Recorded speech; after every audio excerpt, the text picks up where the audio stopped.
Committee on Transportation and Infrastructure will come to order. On a nostalgic note for me, it'll be my last time to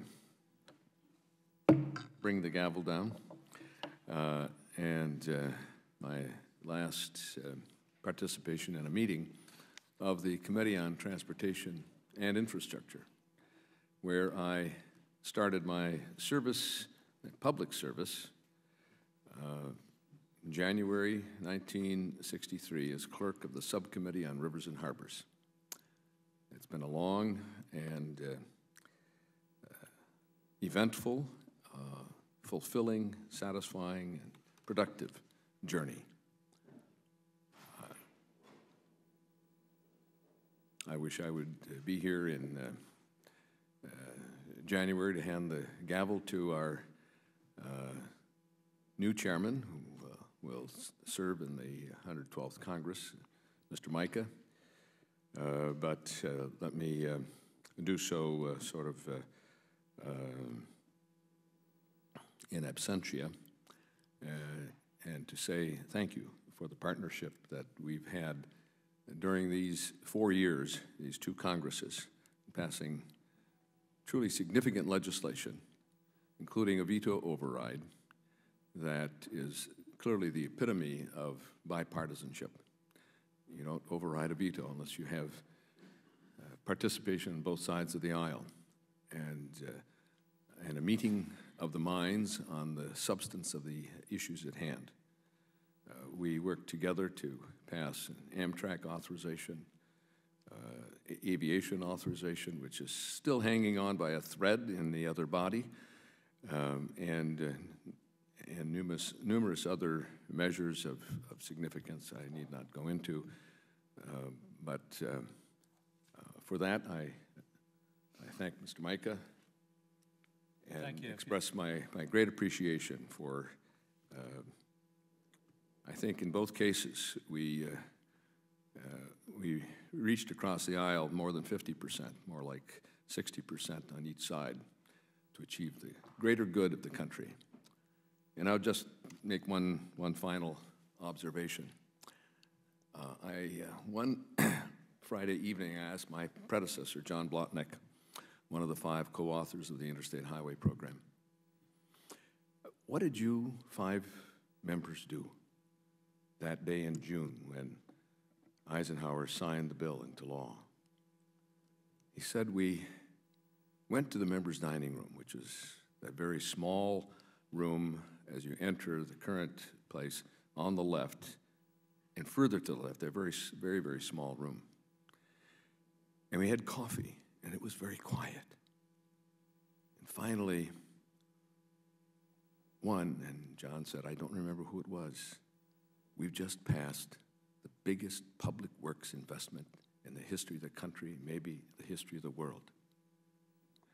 None of us will live long enough to use it, but it will be there for our children. If each of us can say that to ourselves, that our body of work, when we leave this place, will be there for our children, that it will be an enduring monument for this country, then we will have achieved our goal of serving the public. Mr. Micah.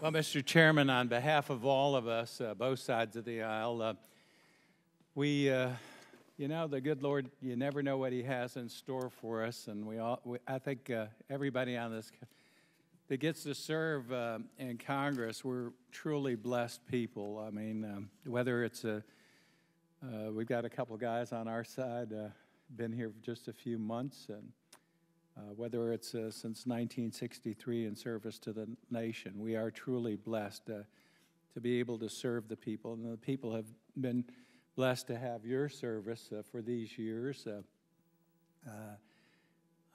We are missing probably with your departure an incredible wealth of knowledge and experience that will never be replicated. So we have indeed had a great working relationship.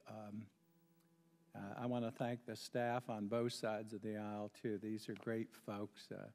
This committee is also operated in the fashion in which sometimes the people don't see the bipartisan cooperation. And I know we're going to continue in the model that you set and others before us have set. So we wish you and Jean well. I know we'll be calling on you. I've always found in life that when one door closes, the good Lord has something better and brighter in store for us. So I'm sure it'll be that way with you. Again, we can't thank you enough for your service both to the committee, to the Congress, to the American people. And you will be invaluable to us, we know, in the future. I join everyone.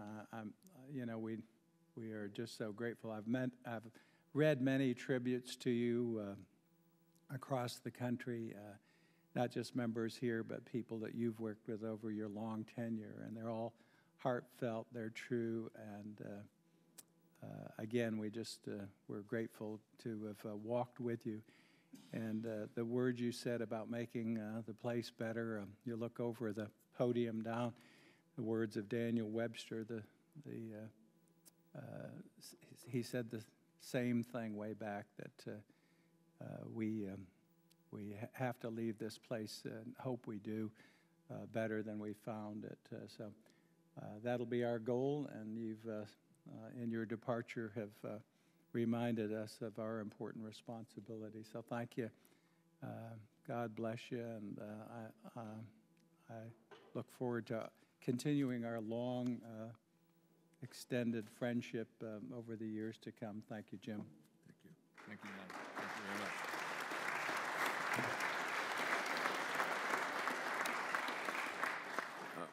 We have, unfortunately, a vote on the floor, but more than 380 haven't responded yet. We'll consider today the U.S. Army Corps of Engineers survey resolutions and General Services Administration capital investment and leasing program resolutions. Recognize Ms. Norton for a motion. Pursuant to Rule 1A1 of the Rules of the Committee on Transportation Infrastructure, I move that the chairman be authorized to declare recesses during today's markup. Questions on the motion? Those in favor say aye. Aye. All opposed, noes. The ayes have it. The motion is agreed to. Before we take up the first item, I would note that we should all express happy birthday in advance to Ms. Eddie Bernice Johnson. She's a youngster, 75th birthday, a lot younger than I am. Tomorrow. She's still tomorrow. Tomorrow. Happy birthday. Looking gorgeous.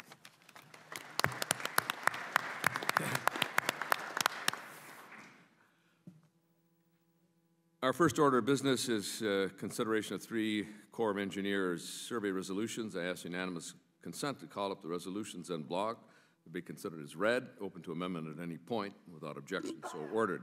Now I recognize Ms. Johnson to explain the resolutions. Thank you, Mr. Chairman, and I'll do the other. And thanks to the committee for the consideration of the 3 Corps of Engineers survey resolutions for approval. The list of survey resolutions is included in each of the members' packet, as well as a copy of each of the resolutions under consideration. These survey resolutions provide the Corps with the necessary authorization to investigate potential water projects throughout the nation, including the projects for flood damage reduction, navigation, and environmental restoration. The Committee on T&I plays a vital role in ensuring the deserving core projects are adequately studied and are able to proceed further through the process. I ask for support, and Mr. Chairman, I ask for unanimous consent to put the rest of my statement in the record. Without objection, so ordered. All statements will be included in the record. I've just observed that when I started here as clerk, way over there in Cannon Building, I showed up at the committee offices and was told to evaluate these survey resolutions. I had no idea what a survey was or a resolution, but I sure do now. Are there, do other members wish to be recognized, Mr. Micah? I would like to yield, and we're very proud of him, too. Our next senator from the state of Arkansas and ranking member. We're going to miss you, but Godspeed to you, too, John Bozeman, if I may. Chair recognizes Mr. Bozeman, and also to compliment him on his success in the election and for his partnership with me as co-chair of the French-American Parliamentary Friendship Caucus. Well, thank you, Mr. Chairman, and we certainly appreciate you and appreciate all of your help through the years. I can remember sitting back over there and being the last member on the committee just a few years ago. Well, it's been a while. It seems like a few years ago. And I also want to thank my chairman on the Water Resources Committee. I concur with her statement and would just like to put a statement in the record with your permission. Without objection, statement will be included in the record. Other members wish to be recognized on the survey resolutions? We'll now consider resolutions for amendment. Are there amendments to the resolutions? If not, the chair recognizes Ms. Johnson for a motion. Thank you, Mr. Chairman. I move the adoption of the 3 U.S. Army Corps of Engineers survey resolutions en bloc. Questions on the motion? Those in favor say aye. Aye. Those opposed, no. The ayes have it. The motion is agreed to. The resolutions are approved. Our next order of business is consideration of 17 General Services Administration Capital Investment and Leasing Program resolutions. I ask unanimous consent to call up the resolutions in block, that they be considered as read and open to amendment at any point. Without objection, so ordered. Now recognize the Chairwoman of the Subcommittee on Economic Development, Public Buildings, and Emergency Management, Ms. Norton, to explain the resolutions. Thank you, Mr. Chairman, and recognizing that there's a vote, I want only to say that we're not going to cry for you, but we will cry for us, because you walk out of the door with almost 35 years of the institutional memory and history of this committee, 45 years if you add your work as a staff member, where you shaped the committee as well. There will be other occasions for members to tell you what we truly think of you and how much we love you. And I do want you to know that some of us have found a building in the nation's capital that we think may almost be worthy of bearing your name. Mr. Chairman, it's an honor to be on the schedule at your last markup, especially considering that there's some major construction that you've helped shape. And I want to thank you for the markup. I support fully the General Services Administration fiscal year 2011 package under consideration this morning.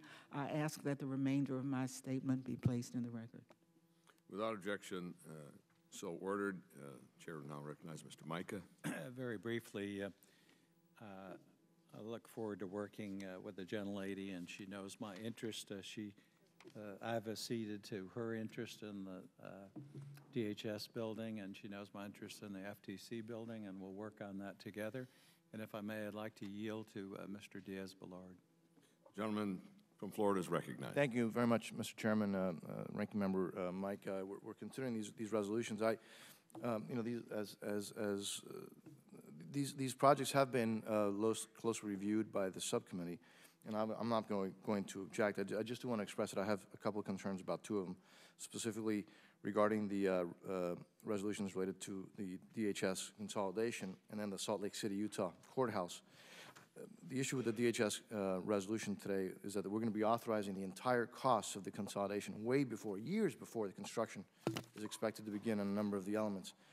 I'm just concerned that doing so may impact our ability to effectively oversee this multi-billion-dollar project. And obviously, I'll be working with the Chairwoman Norton and Mr. Micah to make sure that we do have oversight. The biggest concern that I have, frankly, is the Salt Lake City courthouse. It's still unclear how the new and the old courthouses will be fully utilized after the new one is built.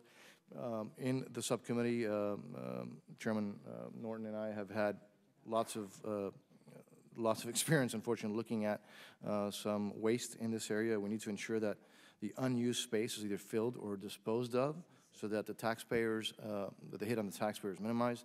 I appreciate the leadership of the Chairwoman on the DHS consolidation and for ensuring that the courthouse resolutions, by the way, include courtroom sharing requirements. It's something that she's been, again, we've worked very closely together, and she's been just a great leader on that. So I hope we can have a strong oversight on these projects as they move forward, and I support the approval of these resolutions. Thank you very much, Mr. Chairman. It's been a privilege to work with you, sir, over the years. Thank you very much, Mr. Jasbalart.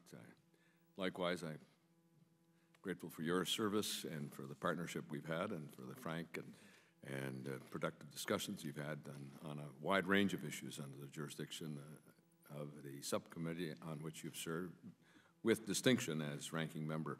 On the points that the gentleman from Florida raised, first, this resolution has already been approved by the Senate. The appropriations have been made.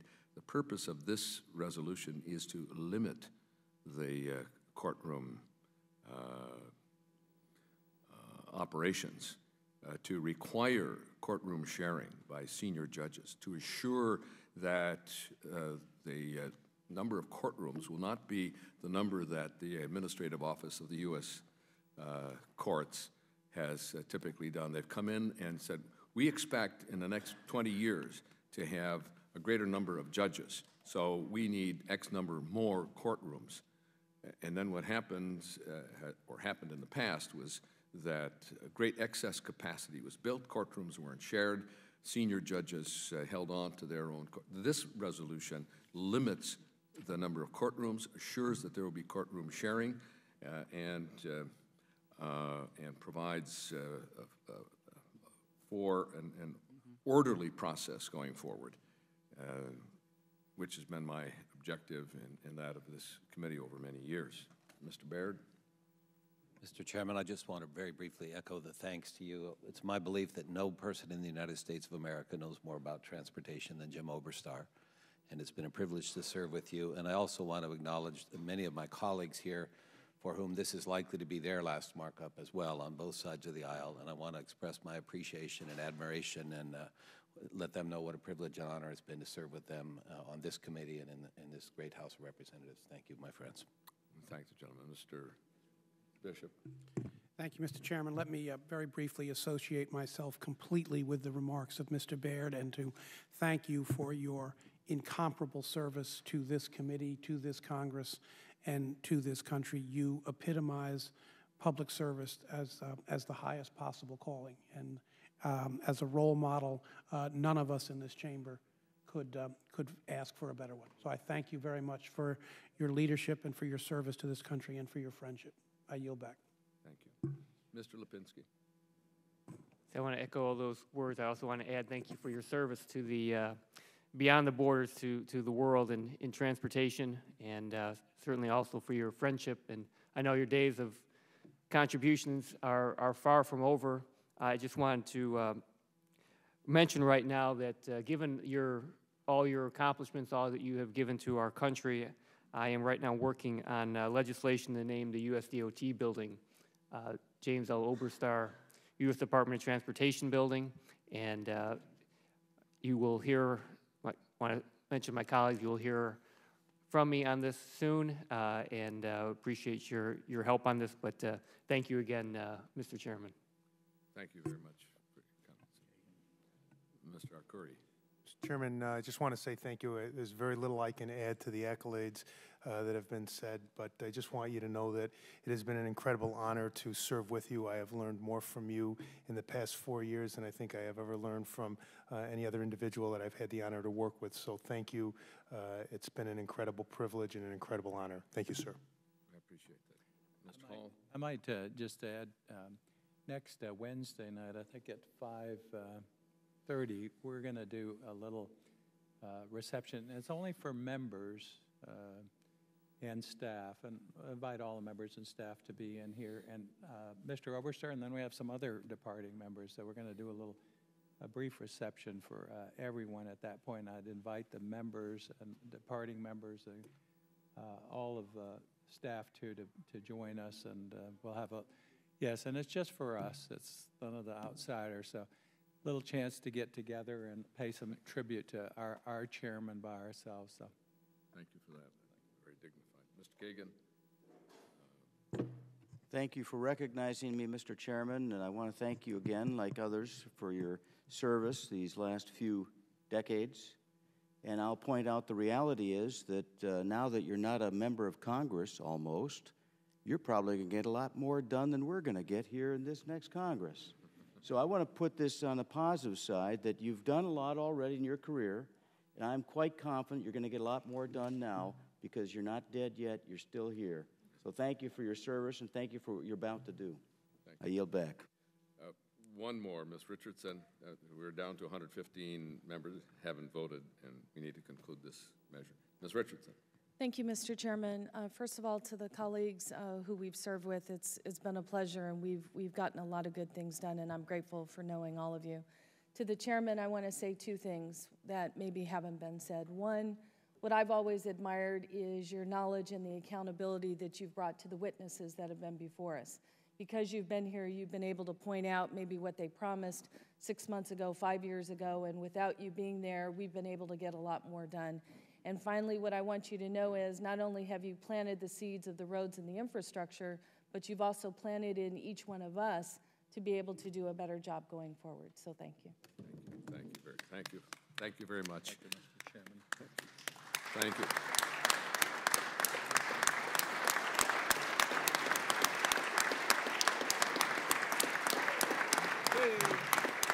Thank you. Thank you. Are there amendments to the resolutions? If not, Chair recognizes Chairman Norton for a motion. Mr. Chairman, I do want to say I appreciate the comments of Mr. Diaz-Balart, who is the ranking member.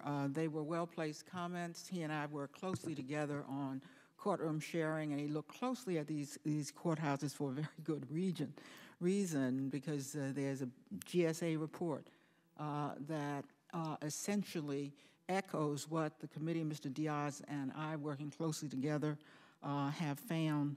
And I hope that the sharing satisfies his concerns. His concerns about the DHS lease are also well-placed. They were raised by Mr. Micah as well. Mr. Micah and I had a conversation about why this amount is being authorized at the same time. It comes out of experience with another very large GSA construction at White House where we piecemealed the authorization. It ended up costing taxpayers considerably more because you get halts in and cessations in the construction. Also leases come, and here we're talking about 22 leases across the country, come due. So finishing on time, and they are on time now, becomes imperative. With that, Mr. Chairman, with that explanation, with thanks to Mr. Diaz-Balart, who has been a wonderfully vigilant and tough and collegial partner to work with, I am prepared to move on to move the adoption of the 17 General Services Administration Capital Investment and Leasing Program resolutions en bloc. Questions on the motion? Those in favor say aye. Aye.